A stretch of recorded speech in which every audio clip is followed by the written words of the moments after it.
It's time to farewell the dream stealers. Pay more attention to how incredible you are. Yeah, you. And nail your business's fundamentals. In fact, it's time to play a bigger game. Listen in and I'll show you how. Welcome to the Small Business Big Marketing Show, where successful small business owners share their secrets to take your marketing to the next level. Now here's your host, Tim Reid.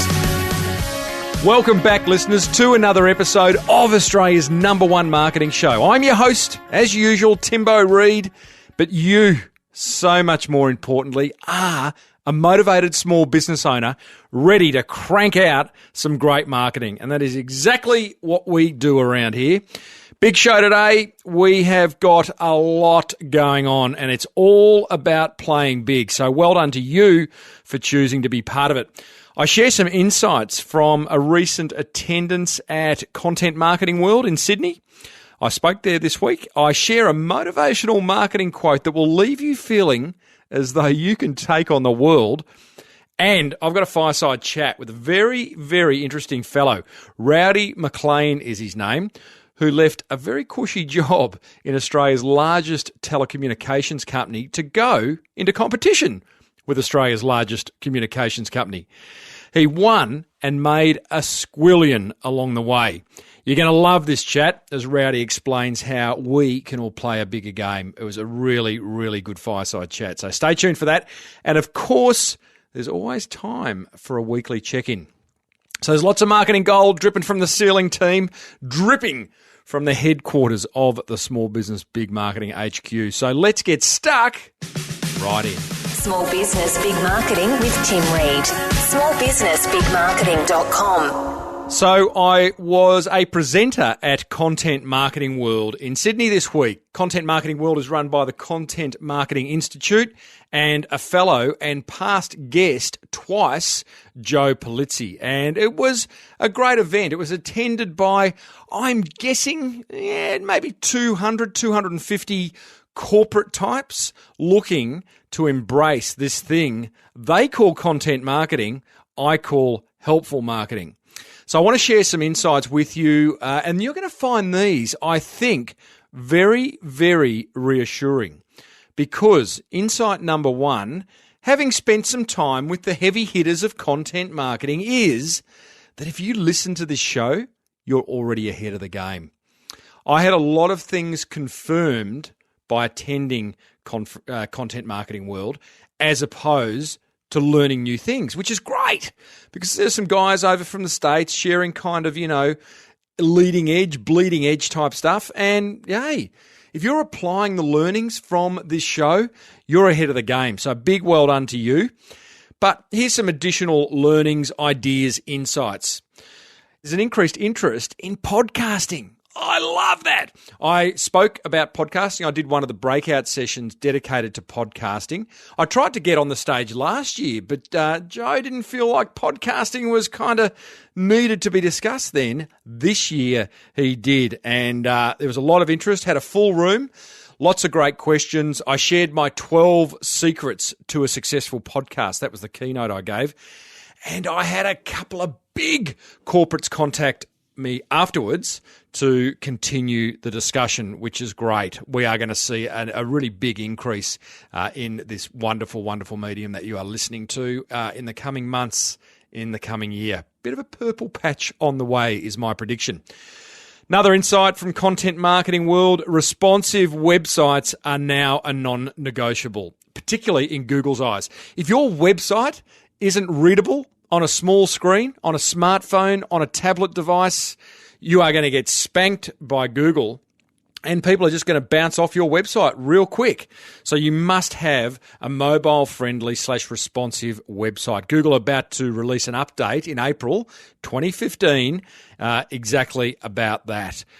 Google want the internet to be an interesting place and an easy place to access. And if you can't access it on the most, on the smaller screens, which we all are now, then they aren't going to like your website. They're not going to rank you where you should be. Another learning, lots of content gathering ideas. I talk a lot about this in my keynote, but I think one of the fears of anyone embarking on a helpful marketing, on a content marketing strategy, is that they're going to run out of ideas. and you are not. And I have got a load of ideas on how to never run out of content marketing ideas, and there were plenty shared at the conference. Google Trends is one, using Google's predictive search and YouTube's predictive search, just asking staff and suppliers about what questions they have that they'd love you to solve. And a new website came to my attention, ubersuggest.org, and of course Yahoo Answers. There's lots and lots more ways of finding content, and in fact I'm going to run a webinar inside the Small Business Big Marketing Forum and create a really, really helpful piece of content that basically will go through every single way I know to source great content. So if you aren't a forum member, I suggest you join over at crankmymarketing.com, because you get access to lots of good marketing training. Another insight from the conference, this hub and spoke model. So hub and spoke, like a bicycle wheel, the hub is your premium piece of content. Okay, it could be a white paper, it could be a video, it could be something incredibly special that answers a key question that your audience, that your prospects have. And then you surround that with lots of spokes. And those spokes are individual pieces of content that lead back to your premium piece of content, for which people give you their email address to download. So your spoke content could be a podcast episode. It could be an ad in a local paper. It could be a blog post. It could be social media updates, all leading people back to your website to download that premium piece of content. I like that idea. It's an old idea, but one I think we kind of often forget. I see a lot of small business owners forget about it. And the last insight that I'll share with you right here is that content marketing is the future of marketing, if you didn't know that already, and that you do need to start solving the problems of your prospects, and there's lots and lots of clever ways of doing it. And I'll add to that it is a marathon. It's not a sprint. You know, you've heard me say that before, but you have got to really lean in to this idea of creating content for the medium to long term, because you're not going to get results straight away. You've got to build an audience. You've got to build a tribe. So I'm going to continue talking about the content marketing world's learnings inside the forum. Love you to join me, because there is marketing GOLD right there. Righto, coming up, we are about to learn how to play a bigger game with Rowdy McLean. But first, a word from our sponsors. Now, do you need help getting something designed for your business but don't know how to get started? Worried about budget? Spending too much? Well, 99 Designs can help. 99 Designs is the world's largest marketplace for graphic design, and they make it easy to get a design you love. Just tell them about the design you need, pick a price package that works for you, then the fun really begins. Designers from around the globe submit awesome designs that you give feedback on. Within 7 days, 1 week, you'll pick your favourite and be the proud owner of a design you love. With thousands of designers at your fingertips, there's no limit to what you can get done. So what is it that you need? Boost your brand's visibility with a t-shirt, drive traffic with a sleek new banner or landing page, maybe a brochure. Projects start at $199, and your happiness is 100% guaranteed, or your money back. When you're ready to bring your brand to life, visit 99designs.com/SBBM. As a Small Business Big Marketing listener, you'll get a free $99 upgrade to use on your first design. You gotta love that. Now, how's that digital footprint of yours going? Like, what would I find if I visited your website? Have you got a website? Would you show up if I searched for something relevant to your industry? I do hope so. But if not, and you're starting to think you're an online failure, don't, because you're not alone.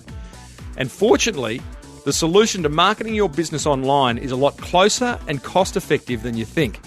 Thanks to the very good folk at Net Registry, who not only make this show possible, but are superstars at getting your online marketing sorted.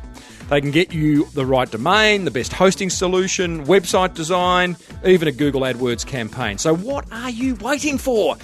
Time to get your online marketing sorted. Head over to netregistry.com.au today and tell them Timbo sent you. And now, back to the show. Hey, quick check-in. How's your week been? Mine has been a good one. I hope you are pointing north if you are in the southern hemisphere and pointing south if you are in the northern hemisphere, i.e. things are looking up.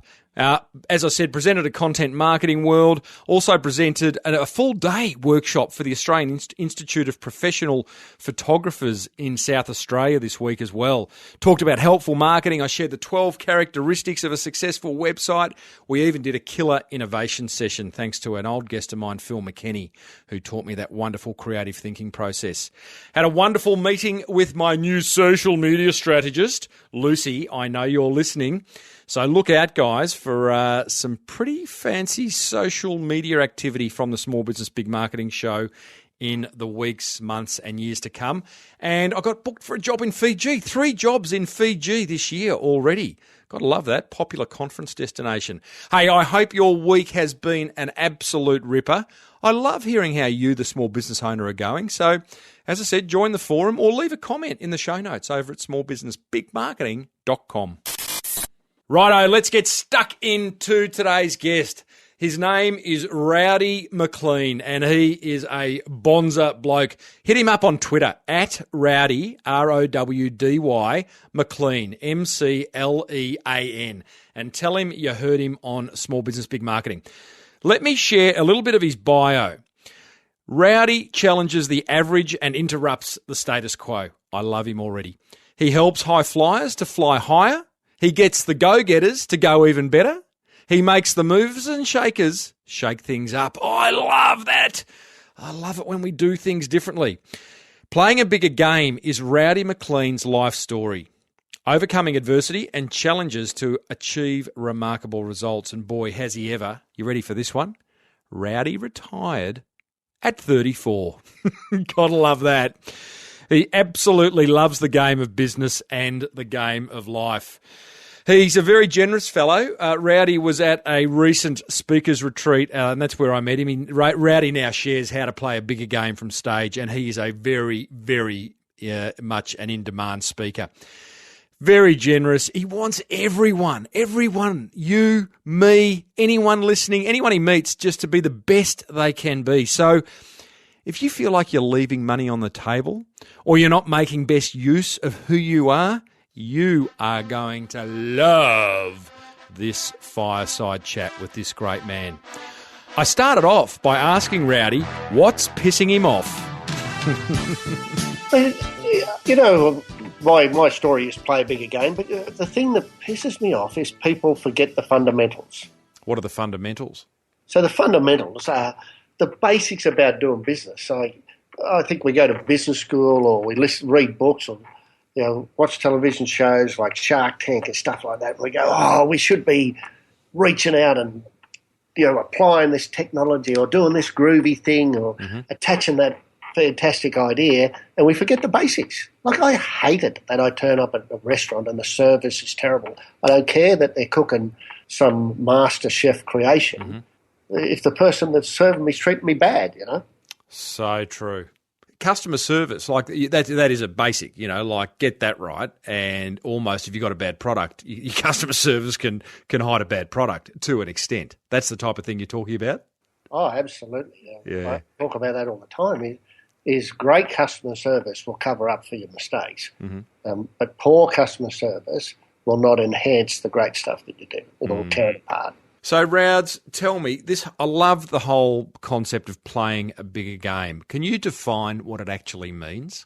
So, play a bigger game is the relentless pursuit of excellence. You never arrive at excellence, but it's the relentless pursuit of excellence. So, instead of just doing the same old, or the 9 to 5, or business the way that I've always done it, it's that search for how do I improve, how do I get better, and even if it is at the fundamentals, like how do I get better at service? What can I do? It's always looking for that next step that's going to take you in the future. Because if the inside of your business is growing slower than the outside of your business, you're going out of business.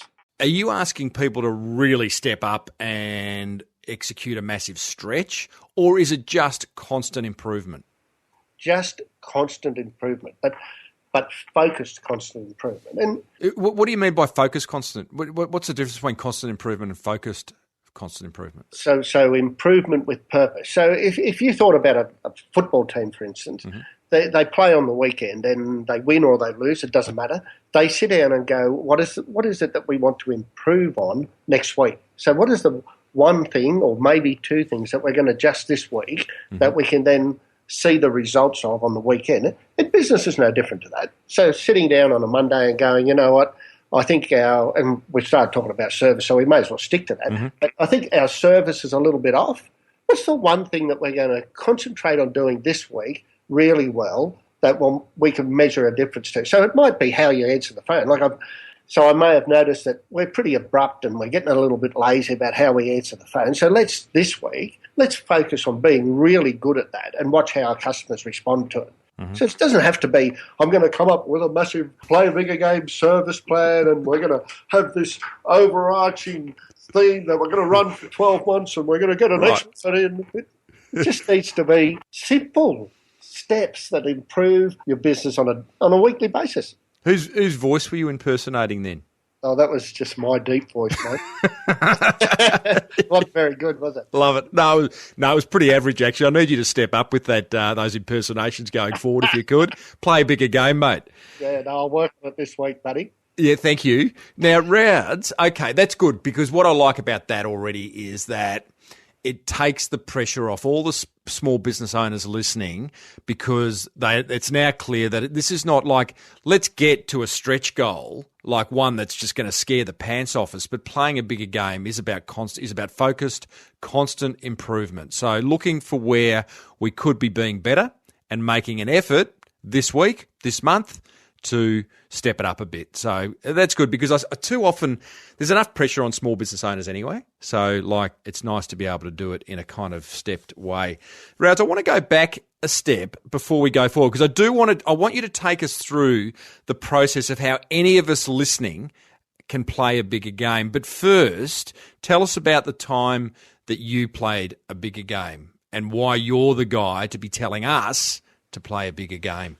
But, I look back on my life and go, I can't believe that I am where I am today. Because I was a young guy growing up in a little tiny country town up in the northern tablelands in New South Wales. And, everybody was a potato farmer. You grew up and became a potato farmer. And so for some reason, I don't know why, but for some reason I didn't want to be a potato farmer. And so I was the first person in my family to go off to university in Sydney, and even that was a pretty big thing because people didn't move to Sydney. They sort of hung around and it was a bit scary, but it stretched me. And so I did a whole heap of things. But probably the biggest thing that I did playing a bigger game was I was working for Telstra when I was 24. And I had these hopes and dreams of being my own person and having the freedom to do whatever I wanted. But I think we all have that. Where do you get to the stage where you execute on that? And so when I was 24, I was working for Telstra. Part of Telstra was privatised, the part that puts big telephone systems into hospitals and banks and universities. And so I left the day that happened and started a communications company in competition to Telstra. Were you retrenched or you saw the writing on the wall? Or No, I resigned. Was that courageous or were you already a bit dissatisfied? Or it's sometimes not easy to kind of leave a cushy job in Australia's biggest telco. And the thing is, the guys who waited for redundancy actually came to me looking for jobs and I didn't have one. They left it too late. So I was glad that I jumped ship and I might have missed out on a $10,000 or $15,000 redundancy bonus, but I made that 15,000 times over because I just got off my backside and went and did what I knew I could and I should have done. So can I just to be really clear, so you're 24, you've been at Telstra for how long? 5 years. They decide to privatise. They announce privatisation of the section that you're in. You resign. That's correct. Why? Because I saw an opportunity. Telstra's service delivery wasn't fantastic, as we all know. Mm-hmm. And so there was a great opportunity. If you could get out there and actually do a good job of providing a service in a space where that hadn't happened, then you're bound to make money. So I could see the opportunity. I just had to have the guts to go and pull the trigger on it. Okay, well, let's talk about that. Just had to find the guts to pull the trigger on it. How many of us are looking for the guts to pull the trigger on something? The privatisation, what that allowed you to do was go and start a business in competition to Telstra, correct? That's correct. All the contracts hadn't been awarded. Like, surely in privatising, there were already businesses ready to pounce. You were just going to be another one of those businesses? I don't know. There was a heap of businesses ready to pounce. I think they had some idea of the opportunity, but we stepped into it, and it was a slow start. Like, everybody goes into business for themselves, knows what it's like. So, you spend 2 years, no sick leave, no holidays, no days off, working 70 hours a week, struggling to make a quid. But if you are using the play a bigger game philosophy, which is exactly what I did back then, is looking for those little improvements every week. So if you can imagine if you made 52 small improvements to your business during the course of a year, which is exactly what we did. So over 2 years, we started to own the market because we never spent a cent marketing. We produced word-of-mouth marketing. Yeah, okay. By being so good at what we did that one client went to another client and went, you've got to hire these guys. They are just so different to what we've experienced before. Like, they say they're going to turn up, and they turn up. Not only do they turn up, but they do a job better than we expect them to do. They're fixing things that we didn't ask them to come and fix. It was just mind-boggling how simple it was to create a whole brand around raving fans, which is part of, as you know, part of marketing. Probably the most powerful part of marketing is word of mouth.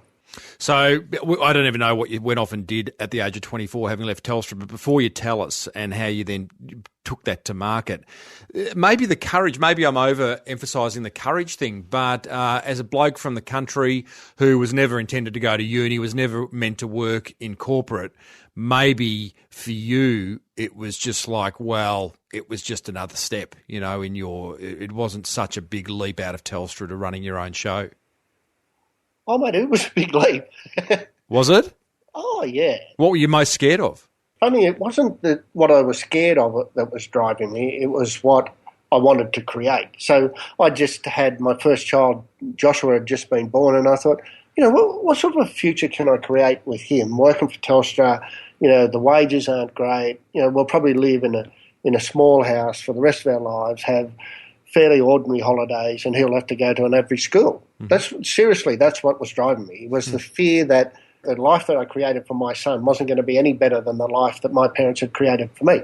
And I love my parents. They're fantastic people, but they just struggled to get ahead. And I didn't want to be like, I remember going to school and there would be an excursion on, and I was the only kid who couldn't go because my parents couldn't afford to send me.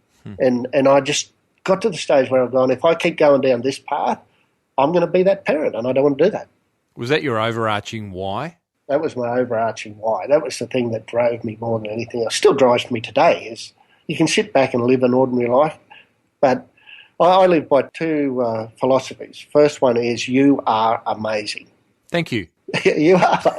I don't think people step into that, and they don't have any idea of just how amazing they are. And the poor small business person, they're battling away day after day after day, trying to get the job done. They're the first one in the business on a Monday morning and the last one out of it on Friday afternoon. I wonder if they ever stop and go, geez, you're amazing. You are just phenomenal. Rowds, hold the thought about the second one. Let's just go a bit deeper on the you are amazing. Like, it feels a little bit cliched. So do you mean as human beings we don't respect what we've really got to give, or what's this amazing business about? I just don't think we respect how incredible we are. Like, we're the latest version in a long line of ancestors that have survived fire and famine and predators and disease and all sorts of things to arrive at the point that we're arrived at today. And, our lives are definitely better than the lives of those people who existed before us 50 or 100 years ago. There's no doubt about that. And I don't think we've reached the limits yet. And you think about the Olympics, like the amount of times where you think that record will never be broken, and then somebody does it. And we're just incredible creatures, We can experience emotions that no other animal on the planet can experience. We could run, jump, walk, ride a bike, it's just incredibly amazing. Like, seriously, Tim, don't you get out of bed in the morning, look in the mirror and go, hey, Tim, you're awesome.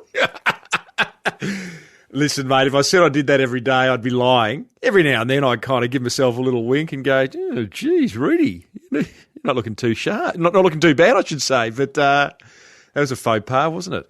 So, okay, got it. Amazing. We don't give that enough. And in fact, I did a road show about 6 months ago with ex-Prime Minister of Victoria, Jeff Kennett, and he actually got on his high horse and talked about, hands up, who woke up this morning and thanked someone. What was the first thing you did when you woke up? And many people would say, I checked my email, which is kind of sad reflection on where we're at, isn't it? But a bit of gratitude around who we are and how we got here is probably a good thing. What's the second thing, Rouds? So the second thing is anything is possible. Mm-hmm. And again, that sounds a little bit cliche, but we just keep doing things that people never think my grandfather, when he first heard that the United States was talking about putting a man on the moon, said that will never, ever happen. I will bet my life on it. There's no chance of that ever happening. And it did. Mm. And now we hear that there's some chance of Richard Branson taking people on an intergalactic flight, and we go, yes, seriously, who would sign up for that? That won't happen. It will. Matter of time. Yeah, and so you go, I don't know, because let's bring it back to small business. You go, I don't know where I could find another 100 customers. It just seems impossible. But if you've got the right plan and you've got the right people supporting you and you're taking the right actions, you will. You will. There's no doubts about it. There are few things more powerful than a focused individual chasing down their goals. Mm-hmm. We can learn a lot from extreme athletes, can't we? Or top of the grade athletes who just do this day in, day out. They've got coaches, they're very structured, they're very focused, they work on constant improvement. As you're talking, I just kind of, you used the footy analogy earlier, but it just makes sense. Yeah, it makes sense. The problem is that we find it difficult to relate to those people because they've got gold medals and that's pretty much what they do all day. And so we go, so that person could do it, but I couldn't do it. Mm-hmm. And that's not correct. If you put the same amount of focus and attention on it as they do, you can do it. And by the way, as small business owners, we're not trying to win a gold medal for the Olympics. We're not trying to be the best person at small business on the planet. Maybe you just want to win the gold medal in your street, the street that your business is in, or the gold medal in your block or your town. And what does that mean? You don't have to make major improvements to do that. You just need to look at who you're competing against and be better than them. You don't have to be the best in the world. You just have to be the best in their world, as they say. That's it. Rouds, you went and started this business, mate. What was the business and how did you end up? Because, you made a whole lot of dough once you'd set it up and sold it. So, what was the business and what did you do to get to that amazing level? So the business was called Coastline Communications, and we put telephone systems into banks and hospitals and universities, so massive, big telephone systems. We worked so hard to find our first client, but we knew exactly what we were going to do when we found that first client. We were going to look after them so well and in a way that we could repeat, because you don't want to get your first client and treat them like royalty, and then because then you get other clients, you start to treat them like lepers. So we were pretty clear on this is how we will treat every single client we get forever. If I was to do it again, I would have a written charter about that, but we had an understood charter about how we did that, and always respond to anything within 2 hours. Just a simple set of rules that we would operate by, that we did for every customer for 10 years. That sounds a very obvious thing to do, but I mean, as a marketing guy, you go, yeah, that's a great thing to do. But as a 24-year-old bloke who'd started a business in competition to the biggest telco in Australia, had you sat down and gone and identified what they weren't doing or what they were doing wrong and just flipped it 180 degrees each time and provided the opposite solution? Now, Tim, at the risk of sounding not as smart as you make me out to be, no, I didn't. Oh, Raz, don't let me down now. Well, there's plenty of people listening who've gone, I just need to do something different, and have jumped into a business and then learnt on the run. And, there were no podcasts like this back then. I wish there were. So we had to do things by trial and error. But the one thing we knew we had to do is we had to be better than Telstra at what we did. And so we would turn up at the customer and they go, I hate it that I ring Telstra and somebody doesn't call me back for 2 days, or I chase them, or I'm on the phone for hours and hours. So that whole will respond to any request within 2 hours came from learning that on the run.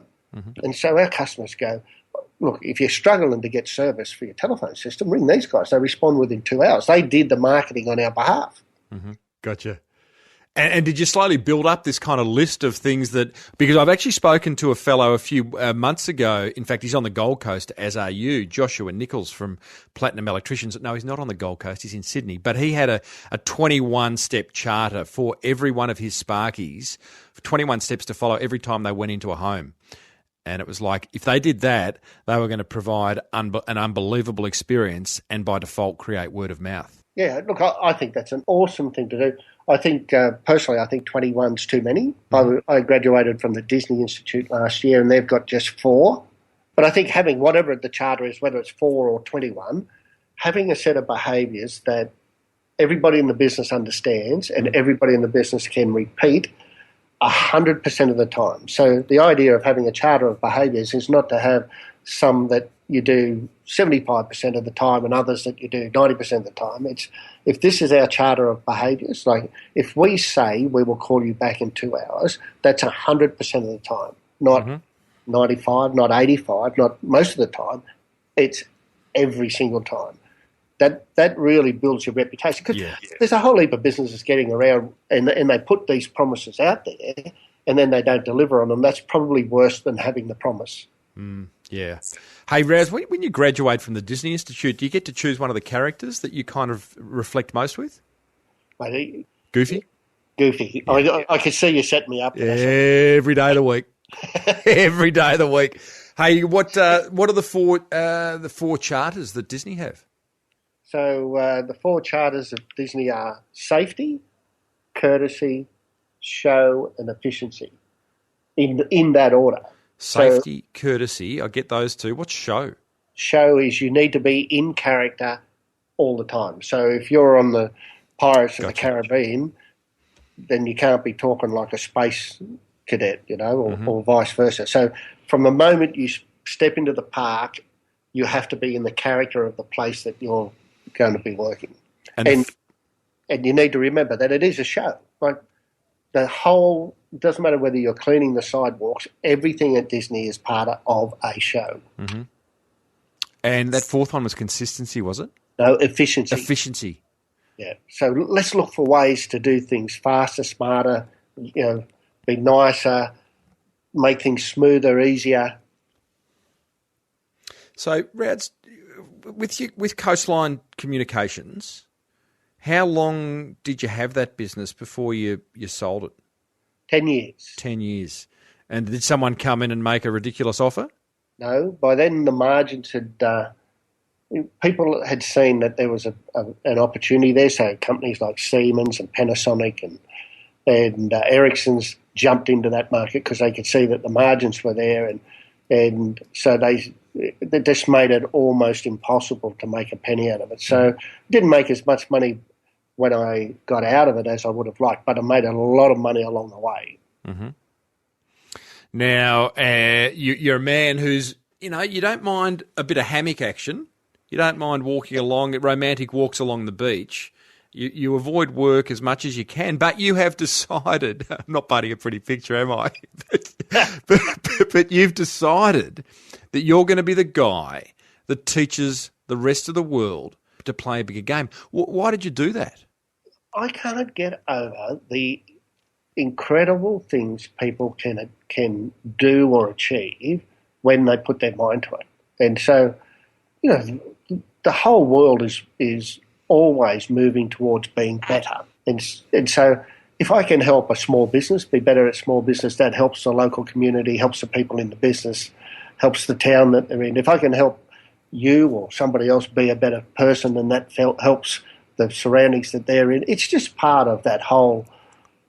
We are hardwired to make progress, and if I can help that process, if I can make it work a little bit better, then I'm in it. And so, I get to speak at conferences all over the world about playing a bigger game. I absolutely love it, but I love the fact that the light comes on for somebody, and they go, you know what, I am pretty amazing. Things are possible. I can do that. That's just the thing I love more than anything else, is people being able to understand that being really good, being great, is not as hard as you think it is. In fact, I think the world tries to convince us that business should be hard. It should be hard. It should be fun. It should be interesting. It should be exciting. And there's heaps of ways for you to learn how to be better at it. This podcast is one of them. How many ideas do you guys deliver week after week after week that makes life easier, or for the sake of going for a walk in the morning and plugging your headphones in? Okay, I get it. I get why you've chosen to you're almost giving back and paying it forward with what you're doing now, with your speaking from stage, your workshops, the work you do with CEOs and things. But can you tell us about that one person that comes to mind where you worked with them? They might have just been in an audience and heard your keynote, or you might have worked with them over an extended period of time, but where that penny dropped right in front of you, and they've just become amazing. The quickest thing to be able to do is tell you about the person who's turned their world upside down. Let's say the person who's lost 30 kilos or whatever. And I think any person who's in the space that I am could tell you a story about that. But probably the best story I've got is, or the one I like the best, is I got asked to come and work with a business that was working really, really well, but they plateaued and they just couldn't find a way forward. And so I've spent the last 2 years working with that business, and they're just going ahead in leaps and bounds. And so it's not the rags to riches story. It's we were already, doing okay, and thought that there wasn't any more. And then we just opened a whole heap of doors, and they're going, my goodness. Okay, how'd you open the doors? What did you? Yeah, just so many questions, Rowd. So many questions. I know. But I'll tell you a great exercise that we did with this company that I reckon any small business could do, right, is we did an apples and oranges exercise. And so we took all the business leaders, put them in cabs, and said, we want you to go to a business that is nothing like yours. So we sent them off to service stations, sent a group off to the cinema, another group off to a surf shop, and just to go, what is this business doing? And they're all going, Rowdy, you are mad. Like, our business is nothing like a service station, nothing like a cinema, nothing like a surf shop or a five-star hotel. Why would you send us there? And it's because we spend so long looking at this business in the same industry as us. We go to the same conferences as them. We hang out at the same places. We read the same magazines. They came back from the service station, for instance, and went, that's unbelievable. They've taken the McDonald's thing and put it on steroids. So the McDonald's, like, the greatest sales conversation introduced to mankind is, would you like fries with that? Yeah. But in the service station, they've got the fridges with the water in them. So one water costs you $3.75. Two waters cost you $4. So you go, oh, yeah, I'll have two. But when you get to the counter, they go, you can have a third for $5. So three for $5. And would you like some lollies with that? Yeah. But they're going, we all hear that McDonald's does it, but we never realise that service stations are doing exactly the same thing, but in a different way. And they all ask the question, why would they, when they sell a bottle of water for $3.75, why would they then add a third one for just $1? And it's because let's say they make 25 cents on that bottle of water. They've just made 25 cents that they would never have made because service stations aren't repeat loyalty business. They're a passing traffic business. I need petrol, I'm pulling in. And so, they may as well get the 25 cents extra off you right now. So they went, there's such a simple concept that you can apply in any business, that will make a difference. Yeah, and I love the idea. I remember talking to a past guest many years ago, Phil McKenney, who was the Vice President of Innovation at Hewlett-Packard, and he'd coined this process called Killer Innovations. And it was about how to think more innovatively about the problems in your business and how to come up with, solutions that are kind of left of centre. And a simple thing that he suggested doing was a bit like what you said, which is going out, actually go to a newsagent and buy some magazines of completely unrelated to a topic that you would ever even consider reading about. So, for example, you might go and buy a magazine on tattooing and just flick through it, look at the ads, read the articles, and it opens your mind to a place that you just would never have previously gone. Because the world moves so fast now with technology, if you're not doing that, you get left behind. There are so many businesses cross-cultivating. There's a surf shop just opened up here in time for the Quickie Pro, right? And it's got surfboards going around on the ceiling, and it's got a big screen where you can tap the number of the surfboard and it'll bring up all the specs and show you a video. All the technology is pretty incredible, but they've also married it with a groovy little coffee shop. Great. Got a big screen telly that's playing surf flicks all the time, but the coffee shop is done really well. So they've gone, you know what, who comes into our surf shop? Oh, it's the person that's browsing around looking for something, just killing time. Well, they'd probably be happy to sit down and have a cup of coffee as well. Yeah, love it. Yeah. So, Rowds, one of the things that we spoke about earlier before we hit record, you grew up in a country town, you played footy with the local footy team, and, there were blokes now who look back at you and go, half of them go, well done, others go, what a wanker is that Rowdy McLean bloke. But you talk about dream stealers, and we've all got dream stealers in our life. Can you explain that concept? So dream stealers are experts on everything and never done anything. Right. They're the person when you decide to go and start your own business or redefine your business or decide to run a marathon, climb a mountain, write a book, whatever. They're the people who go, oh, that's not a good idea. Oh, do you think you've got enough material? That won't work. It won't pan out. You're not as smart as the people who have done that before you. They're all the people that will give you reasons not to do it. What do you do about them? Get rid of them, mate. Get rid of them. I sit down in January every year and map the people that I'm closest to, whether they are, in light of what I want to achieve in the coming year, are they the right people to be around? Because that saying that we become the sum of the 5 people we spend the most time with. I'm really careful about who are the 5 people I spend the most time with during the course of the year based on what I want to achieve. So some of the dream stealers, I just stop calling and stop hanging out with and don't have the time to have a cup of coffee with. Because, I want to hang out with, people like you where they're full of energy and enthusiasm and ideas. And, like, if you're a small business person, you're not hanging out with Tim Reid, you've got rocks in your head. Because if you want to grow your business, you're the sort of person I want to be around. I purposely said nothing then because I think I just want to use that as a testimonial. Seriously, we only met this year, right, Tim? We did. But before I agreed to do this podcast, I checked your material out and I've gone, do I really want to do it? Does it fit with who I am? And it's really, really good stuff. And there are 3 fundamentals to business, I reckon. So you've got to have a good place, a good product, and great people. And you'll make money, you'll grow, you'll survive. And people, when we're talking about place, people go, oh, but I don't have a place. I do my business online. Well, that's your place. And so I was checking out your place, and I love the way your podcast is set up so I can find my way around. I can get to the thing I want. I can extract what I need when I need it. People forget that when they go, oh, we need to put our business online, and it's clunky, and the first page doesn't even have their phone number on it. And that's all I only looked them up to find the phone number so I could ring them. But now I've got to go to the contact section to find the phone number. And when I find the phone number, it's got +61 into it. So I can't just click on it and ring your place. I have to type it into my phone. It's just making it too hard to do business with. So I love the way that your podcast is set up. Thanks, automatically downloads to my phone.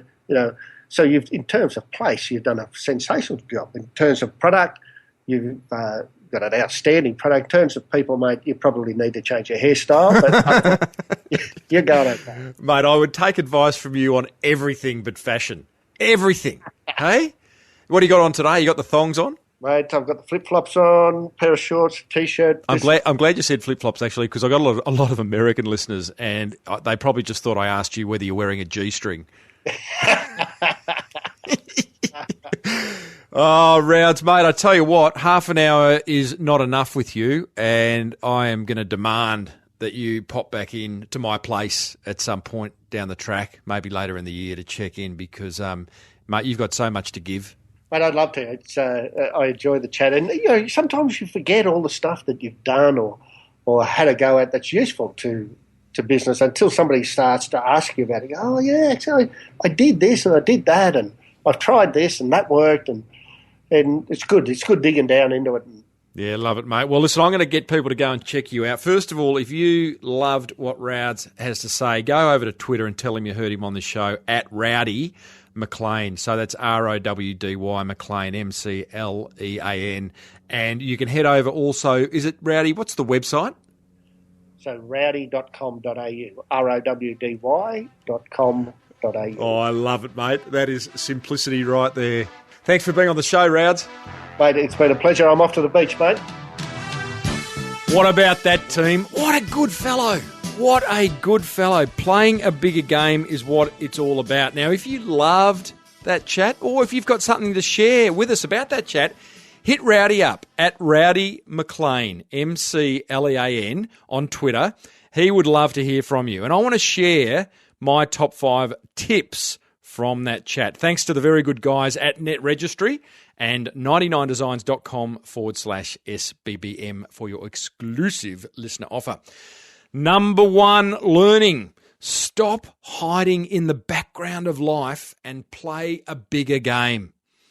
Do you love that concept of playing a bigger game? It really resonates with me. It excites me. Every time I think about it, it excites me, it scares me, it challenges me, but it reminds me that we've got to keep stepping up, us small business owners, and being the best we can be. Learning number 2, commit to focused, constant improvement by selecting one thing that you can change right now. I love what Rowdy did, identify something and just work on it in that week with your team, with your suppliers, with whoever you need to step up that one thing that you could focus on to improve. Learning number 3, I love this. We're all amazing. And we need to acknowledge this much more often. Look me in the eye right now.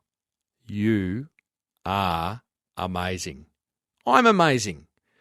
Let's get rid of that tall poppy stuff, particularly that we've got in Australia, and acknowledge we're just bloody good, Us humans, us parents, lovers, brothers, sisters, business owners, we're just good. Acknowledge it more. Pat ourselves on the back often. Hang on. There we go. You're amazing, Timbo. Thanks, Timbo. Number 4, have a set of charters for everyone in your business to follow. Like that. I've had a number of guests now that do that. Systematising, documenting how you do things and how to do them well is a smart thing. Number 5, love this one. Get rid of the dream stealers. Goodbye, dream stealers. No more. Do it now. If you have to hit stop and identify those people in your life that are stealing your dreams, do it. Delete them from your phone. Delete their email. Maybe tell them you're Gonski. But get rid of them and surround yourself with the positive, with the good folk. The sum of our success equals the 5 people closest to us. Is that a quote? Is that a fact? Something like that. They're my 5 learnings thanks to Net Registry and 99 Designs from our good mate Rowdy. Love you, Rowds. Hey, tell me, what did you think? Hit me up on Twitter at Timbo Reid, Reid. Or go to the show notes, smallbusinessbigmarketing.com, episode 231, and tell me what you think. But all I ask of you right now, go and play a bigger game. Righto, motivational marketing quote of the week. This one is from Brendan Burchard, from the book, The Motivation Manifesto. I've told you I love it. I love it. Can't get enough of it. I read snippets of it before I go on stage. It motivates me. Brendan says, and it plays right into what Rowdy says, if we want more motivation in our lives, we must make clearer choices and more deeply commit to them. Clearer choices and more deeply commit to them. I think the more deeply commit to them is the key there. We make choices, we make decisions every day, but do we really honestly commit to them? I'm guilty of not. Are you? Love that quote. I hope it gives you something to work with for the week ahead. Righto, if you enjoyed this episode of the Small Business Big Marketing Show, then you are going to love the Marketing GOLD I have in store for you. Next week, I'm joined by Mark McKeon, the creator of an incredibly powerful method for maximising your productivity without, get this, distraction or excuse. Mark spent a long time as the high-performance coach for Collingwood, Australia's most well-known football team, and I've got to tell you, that pains me to say that, being a Hawks man. So he knows a thing or two about being your best. So nice continuation following up from our chat today with Rowdy. To never miss a second of this show, go ahead, subscribe on iTunes. Hit that subscribe button now or on your favourite podcast app. And be sure to hit me up for a chat on Twitter at Timbo Reid, R-E-I-D. Do it now. Send me a hi. Send me a g'day. Whatever is on your marketing mind, I'd love to have a chat with you on Twitter. To book me to speak at a conference, head over to timreid.com.au. And if you want to pay it forward, then go ahead and tell another motivated business owner about this show. They will love you forever. And be sure to use 99designs.com/SBBM for all your design needs and Net Registry to get your online marketing sorted. A big thank you to all those who left a review on iTunes or a comment in the show notes. I love reading and responding to them, so thanks a lot. And a special heartfelt thanks to all my forum members. I love you guys. I love your commitment to growing your business through smart marketing and to supporting each other. You want to join the forum? Head over to crankmymarketing.com. Until next week, I'm Timbo Reid. You are a motivated small business owner, and you've been listening to the Small Business Big Marketing Show, Australia's #1 marketing podcast. May your marketing be the best marketing, and bye for now. You've been listening to the Small Business Big Marketing Show with Tim Reid. Want more marketing goodness? Then visit smallbusinessbigmarketing.com.